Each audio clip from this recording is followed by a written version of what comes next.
I woke up one morning with 2 sons as a single parent. I woke up one morning sleeping on an air mattress in a 2-bedroom apartment. I woke up one morning feeling sorry for myself. And I woke up every morning for 3 months saying, what difference does it make? What difference does it make? Until a mother looked at me one day and said, it makes all the difference in the world. You go into that bedroom, you look at those 2 boys. She said, they're a gift. She said, son, what you go through in life for the rest of your life will either make you bitter or better, stronger or weaker. She then paused and said, son, you're getting bitter. You're getting weaker. Please do not focus on what you don't have. Focus on what you do have. I said, Mom, it's not that easy. I said, look, she said, I don't care what you had, and I don't care what she has. What I care about is that you focus on the right thing. She said, tomorrow when you get on the airplane, I had taken a 3-month sabbatical. She said, tomorrow will be your first trip away from these boys in 3 months. Grandma will take good care of them. She said, but here's what's going to happen. You're going to sit down on a plane. You're going to fly to Denver. The person beside you is not going to know if you have $1 to your name. They're not going to know that you slept on an air mattress, and they're not going to know what kind of car you drive. She said, after 4 hours on a plane, all they're going to know is who you are. She said, don't wait for somebody else to make a difference. She said, it's always been you. She said, don't let circumstances define you.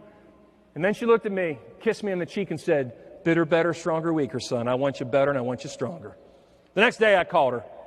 I was at the airport and I said, Mom, I don't think I can do this. And she said, listen, first person you see, first person on the airplane, just make their day. She said, I know you can do it. She said, you have a way of making people laugh. I walked on that airplane and mustered up as much strength as I could. Tears were still, I know, in my eyes. And I walked on and I said, oh, flight attendant, how you doing? I never forget her response. You are one perky man. I sat down and she asked me if I wanted something to drink, and I said, no, thank you. She asked me again. About an hour into the flight, I said, no, thank you. She came back a 3rd time and she said, and I quote, she said, may I ask you a personal question? I said, yes, ma'am. She said, are you okay? And I began to cry and I said, I don't think I am. I said, I don't want to be bitter. She looked at me, she said, bitter? I said, I don't want to be. She said, you're probably one of the sweetest guys I've met so far this week. I said, there's no way. She goes, listen. She said, your heart's in the right place. She said, so I told her what was going on in my life. She stood there and she kind of teared up and she said, wow. She said, well, first of all, tell me what your mother said again. I said, my mom said it'll either make me bitter or better, stronger or weaker. She said, I got a feeling you're going to be a lot stronger, and you definitely will be never a bitter man.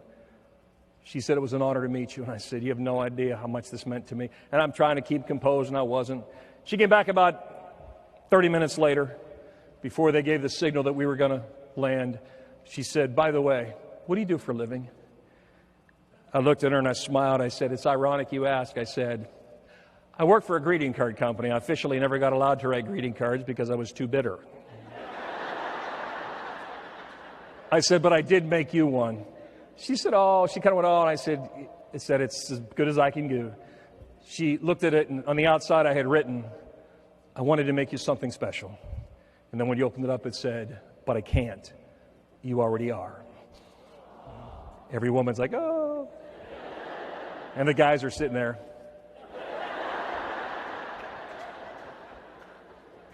I went to leave the plane, and she says to me, Mr. Gilliland. I said, yes, ma'am. She said, I think you need a hug. Of course, I was single. So we hugged for about 6 minutes. And then I put my shirt back on. I just like hugging without my shirt. 11 years later, I walked off an airplane. Another airplane story, right? Walked off an airplane. Flight attendant looked at me and said, do you live in Pittsburgh? I said, yeah, I do. She said, do you work for a greeting card company? I said, oh, years ago I used to. I said, I don't do that anymore. She said, would you wait in the gate area? I'd like to talk to you. I said, sure. I mean, I've been dating for 11 years, and a beautiful flight attendant wants to have me wait for her. Giddy up. Oops.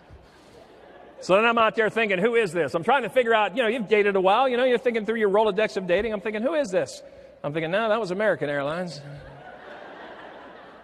Is this the one I went out for ice and I never went back?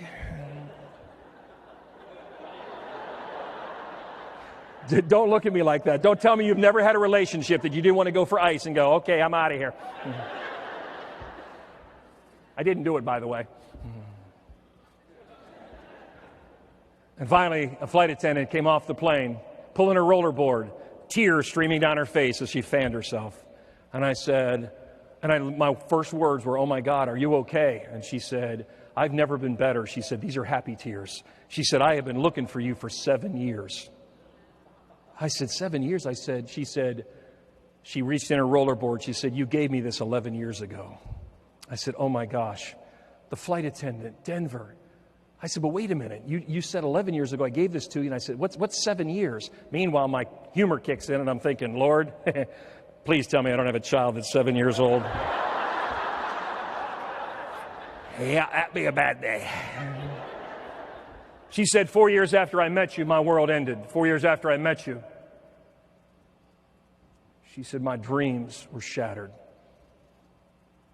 She said, I've looked for you for 7 years to tell you that if I ever saw you again, I need you to know something.